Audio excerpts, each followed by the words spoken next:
હા તોડી લે મારા ઉઠાઈને લઈ જાવ તો લઈ જાય. પછી શાંતિ રાખો. ના ના ના ના કરીએ શાંતિ રાખો. જમીન જય માતાજી.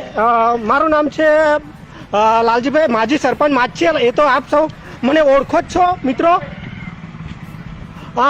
ગુજરાતમાં શું ચાલી રહ્યું છે, કેવું ચાલી રહ્યું છે એનું આજે તમને એક ઉદાહરણ બતાવું. એક છોકરો છે, એનું નામ છે રાહુલ. એ છોકરો રમેશભાઈ શું બનેલું એ પણ અમે વાત કરીએ. 2 દિવસ પહેલા એને એક ટિપ્પણી કરી હતી છોકરો. આ છે રાહુલ. અને મને હું ચોખ્ખું કહું કે હું પણ બોલીશ, મને પણ ઉઠાઈ જવો હોય તો લઈ જાય. આ રાહુલ છે, એને એલસીબી વાળા લઈ ગયા. શા માટે લઈ ગયા એ પણ બતાવું છું. આપણા મંત્રી છે અહીંયાના બોરસદના મંત્રી રમણભાઈ સોલંકીના વિશે એમને એક ફોનમાં વાત કરી હતી, રૂબરૂ મળ્યા પણ નથી. આ છોકરાને 24 કલાક ઉઠાઈ ગયા. અલ્યા સરકારમાં નીચ અધિકારીઓ, સહેજ તો શરમ કરો. આ ગાડીમાં લાવવામાં આવે એ ભાઈને. આ છે, તમે આ ગાડી પણ જોઈ લો.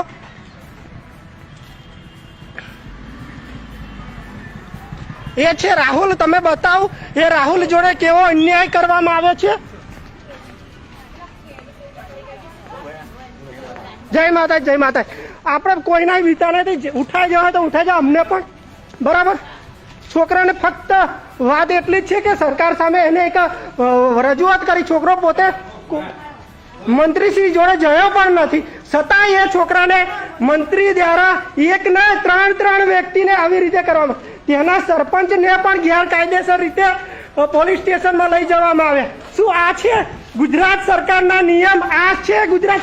આ અત્યારે બોરસદ મામલતદાર કચેરીમાં અમે હાજર છીએ. એ છોકરાને પણ મળે છીએ, બતાવે તમને શું છે. એ રાહુલ થોડી વાર માટે એને લઈ ગયા છે. રમેશભાઈ શું છે વસ્તુ આખું બોલો. વિષય એવો હતો કે કોઈએ કદીક માનનીય એના ધારાસભ્ય શ્રી રમણ સોલંકી સાહેબ વિશે કોઈક વ્યક્તિએ ટિપ્પણી કરી છે.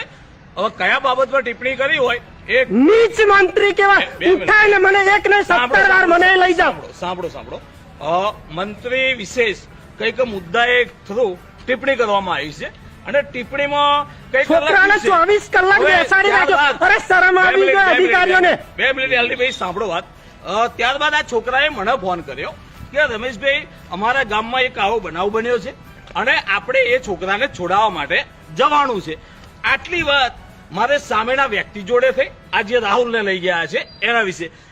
એમાં મુદ્દો એવો ઉચક્યો કે મારા મોબાઈલમાંથી જે રેકોર્ડિંગ થયું એ રેકોર્ડિંગ મેં મારા મિત્ર પૃથ્વીરાજના મૂક્યું અને પૃથ્વીરાજ સોલંકીએ કંઈક આગળ કોઈ એના કોના કારણે કોને મોકલ્યું એ આપણને કોઈને ખ્યાલ હતો નહીં.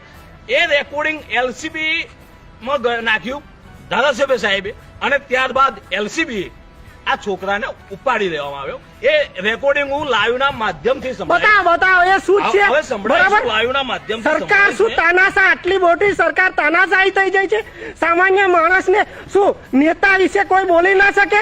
શું નેતા વિશે શબ્દ બોલવા એ ગુનો છે? આ સાંભળો, આ રેકોર્ડિંગ સંભળાય છે ભાઈ. મને કોઈ પણ બીજો શબ્દ વાપર્યો નથી આ છોકરાએ. અમે પણ બોલીએ છીએ, અમને પણ હવે ઉઠાઈ જાઓ. ચાલુ કરો. રમેશભાઈ બોલો.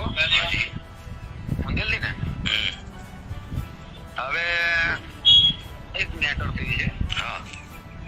એ મેટરમાં તમારા આવવા જેવું છે ને જાણવું છે એવું જરૂરી છે. બોલો. અરે મારું ગામ છે જંત્રાલ. ભાઈ રાહુલને લોચો પડે ને આપણે. હા રાહુલ. હા, પોલીસમાં માર માર્યો તો ત્યાંનો ભાઈ બોલું છું. હા, બીજી મેટર એવી છે કે જે રમણજી અમારે મંત્રી બની ગયા ધારાસભ્ય.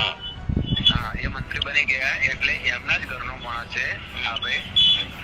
અને એ ભાઈ એવું લખ્યું છે કોમેન્ટમાં રમણજીકાને કે અવાજ વધ્યો નહીં થોડો. રમણભાઈ સોલંકી નથી. હા, અને હું એમના જ ઘરનો છું અને મને હું સારી રીતે એમને ઓળખું છું. મારું ઘર થાય છે છતાં એને એવું કહ્યું કે સોલંકી આ માણસ નથી. હું તમને પ્રૂફ સાથે સાબિત કરવા માંગુ છું. ત્યાં આપણે શું કર્યું, ડાયરેક્ટ ધારાસભ્ય કોમેન્ટ વાંચી અને સીધી પોલીસ બોલાવી કાલ રાતનો રિસર્ચ પોલીસ સ્ટેશન મોકલી દીધો. બરાબર, આ મેટર છે. હવે કરવાનું શું? એ પાર્ટીને રેકોર્ડિંગ સાંભળજો મારા ફેસબુકમાં જે પણ હોય. અમે અત્યારે છીએ બોરસદ મામલતદાર કચેરીમાં. નથી સોલંકી, નથી ઠાકોર, કે નથી પાટાવાડિયા, કે નથી કલરિયા. અસલમાં કલરિયા છે. 4 નાક બદલી છે આ ભાઈએ પૂછીને. બરાબર. છેલ્લે સૌ પ્રથમ અમારા ગામમાં જયારે આ લોકો આવેલા ને તે વખતે એમને પાટાવાડિયા કહેતા હતા. પછી એમને સારું ના લાગ્યું એટલે એમને બદલ્યું. કલરી ના હતા એટલે એમને કલરિયા કરાયું. પછી એ હાર ના લાગ્યું એટલે અમે ઠાકોર કરાયું. પછી એ હાર ના લાગ્યું એટલે એમને સોલંકી કરાયું ધારાસભ્ય બનવા માટે. એ ગ્રુપ અમે અમારા જગદીશ સરપંચ બેન તમારા જ ભાઈ ને? એ તો વાંધો નહીં, એક કામ કરો ને. અમે પણ બોલીએ છીએ કે ભાઈ હા નથી બધી નાખીને બરાબર. સામાન્ય પબ્લિક ને પૂરો અધિકાર છે. બેન શું બન્યું હતું? તમે 2 શબ્દ બોલજો. તમારા જ ભાઈ થાય ને? મારા ભાઈ થાય, હા. પણ એમાં ભાઈ એવું હતું કે ગામનો કોઈ પણ પ્રશ્ન એક સામાજિકને કે આપણે જાગૃત નાગરિક સમાજ આપણી શું છે કે સમાજ કોઈ પણ હોય પણ આપણી માનવતાની રાહે આપણે દરેકને મદદ કરીએ. દબાણ સમાજને. હા, એટલે તમારા ભાઈએ પેલા છોકરાને મદદ માટે જ અમને ફોન કર્યો હતો ને? મારા ભાઈએ એવું કીધું કે આ જે વસ્તુ બન્યું છે એમાં મારા ભાઈએ એમનો સંપર્ક રમેશભાઈ હા. સાહેબનો ફોન કર્યો. અને એક મુદ્દાથી વાત કરીશ કે જો ધારાસભ્ય સાહેબ તમારા ગામના દિલ્હી આ મંત્રી ધારાસભ્ય કે મંત્રી છે કે મંત્રી જ ના? મંત્રી સાહેબ તમને વિનંતી કરું છું કે તમારા ગામના અધડક મેટરો કાયમ માટે મારી જોડે ઓછામાં ઓછી 5, 10, 10 મેટરો આવે છે જનરલની. જો તમે ધારાસભ્ય છો, તમે મંત્રી બન્યા છો, જો તમારા ગામની, તમારા ઠાકોર સમાજની, તમારા દરબાર સમાજની મેટરો અમારા સુધી આવે છે ને અમે એનો ઉકેલ લાવીએ છીએ, તો આ ઉકેલ અમે ના લાવી શકીએ?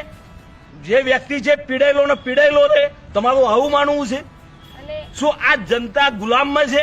પણ એ છોકરાનો વાંક શું? એ છોકરાએ ફોન ઉપર વાત કરી અને બીજાને છોડવા માટે વાત અમે કરી. એ કહેવા માંગીએ છીએ સાહેબ તમને લાઈવના માધ્યમથી કે અમે જે બનાવ બન્યો હતો એ ખાલી માહિતી પેલા ભાઈ મારી જોડે રેકોર્ડિંગ ફોન ઉપર વાત થઈ છે અને કોના થતું ત્યાં તમારી સુધી રેકોર્ડિંગ પહોંચ્યું. જો આટલો જ વિષય હું કહીશ કે તમે આપણા દેશમાં જે બેન દીકરીઓ પર અનબનાવ બની રહ્યા છે, હમણાં નવાખલની મેટર થઈ ત્યાં કયા ધારાસભ્ય આવ્યા હતા?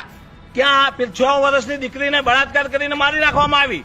ત્યાં કયા એ આવ્યા હતા? ઓછામાં ઓછા દેવાણની વાત કરીશ તો દેવાણમાં 3 પોસ્કોની મેટર હતી. મેં હાઈકોર્ટમાં હેસ્કો પર દાખલ કરાવી અને ત્યારબાદ અહીં આગળ વિરસદ પોલીસ ફરિયાદ લેશે. ત્યાં સુધી વિરસદ પોલીસ ફરિયાદ નથી લેતી, હાઈકોર્ટ જઈએ છીએ ત્યાં સુધી. તો આ કયો એવો કાયદો સ્પેશિયલ હેલ્પલાઇન મૂક્યો હતો કે તમારા ફોનથી એલસીબી આઈને જો ઉઠાઈ લેતી હોય? વાહ! આ સરકાર, આ ગુજરાતની સરકાર, આ ભાજપ સરકાર. અમે બી ભાજપ સરકારને માનતા હતા, અમે બી ભાજપ સરકારનો એ કરતા હતા. અમારા પણ ધારાસભ્ય છે ચિરાગ પટેલ, કોઈ દાડો આવા શબ્દ નથી વાપરતા. અરે અમારે પણ છે દેવસી, મારે પછી ને અઠડાક દેવસી ઉપર સવાલો ઉઠ્યા. ખોટું કરે તો સવાલ થાય, મંત્રી ઉપર પણ થાય. પણ શું આવું આવ્યો તાનાશાહી હોય? બેન, તમારા ભાઈ વિશે શું થયેલું અને શું? મારા ભાઈ વિશે જે ખોટું રમેશભાઈને ખાલી એક મદદ માટે ફોન કરી છે. એમના જંતરાલ ગામના સરપંચ શ્રી જગદીશભાઈ સરપંચ એમને ખાલી એવા બોલાવા કે આને મૂક્યા છે તો તમે ખાલી મદદ માટે. એની ઉપર પણ એમની ઉપર પણ 151 કરવામાં આ સરપંચ ઉપર પણ શું આ તાનાશાહી સરકાર છે? શું આ રીતે ચાલે? સરપંચ પણ જો કોઈને છોડાવવા જાય તો એમની ઉપર પણ 151 કરી દેવાની. અને એમને પણ જામીન ઉપર છોડવામાં આવ્યા છે. અને મારો એક બીજું ઇસ્યુ, અમે સમાજે કોઈ પણ સમાજના હોય દરેકને, અને મંત્રી પદ મળ્યું છે વાંધો નહીં, આપણે ગર્વ ધરાવીએ છીએ ગામમાં મંત્રી છે. આપણે કોઈ પણ સમાજના અને કોઈ પણ પાર્ટીના પણ જ્યારે બી મંત્રી પદ પર આપણે ગર્વ હોય છે. પણ તમે કયા ગામના છો? હું, મારું પિયર જંતરાલ છે. જંતરાલ. અને મંત્રી કયા ગામના છે? જંતરાલ. અને જંતરાલના છે. આમના સમાજના ઠાકોર સમાજના છોકરા માટે રાતે 2 આ વાગે છોકરાને ક્યાં ક્યાં લઈને ગયા છે? રાતે પોલીસે કઈ કયા કારણોસર માર માર્યો એનો કોઈ ખ્યાલ નતો.